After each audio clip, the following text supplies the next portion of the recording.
दुनिया का आदमी, हर आदमी पूरा तरह क्लियर नहीं है, पूरी तरह परफेक्ट नहीं है। हमें हमारे अंदर भी कभी सबके अंदर थोड़ी थोड़ी चीजें है जो कि सभी को पूरा करने के लिए कभी हम इनसे सीखते हैं, ये कभी हमसे सीखती हैं। तो जो इन्हें नहीं आता वो हम बताते हैं, जो हमें नहीं आता इनसे सीख लेते हैं। तो हर आदमी को कहीं ना कहीं सीखना चाहिए और हम सबको सीखते सीखते ही जीवन को चलाना चाहिए।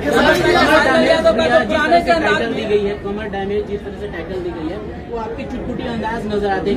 एक्चुअली कमर डैमेज ही था इसीलिए हमने कमर डैमेज ही रख लिया।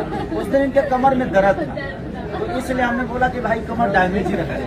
खेसारी भी आपके सुपुत्र जो है वो भी भोजपुरी इंडस्ट्री में एंट्री करने वाले हैं। अरे नहीं भाई, उसको हम इतना परेशान हो गए हैं इसी टाइम में कि रोज कुछ ना कुछ झेलना पड़ता है। मेरा बेटा से नहीं झेल पाएगा, वो सुख में पला है, मैं दुख में पला हूँ तो मुझे पता है परदेश कि कितना कष्ट होता है। बट मेरा बेटा सुख में पला है, उसको इसमें डाल दूंगा परेशान हो जाएगा, पागल हो जाएगा। आपसे सवाल रहेगा, जिस तरह से खेसारी जी के साथ नजर आ रही है गाना तो हमने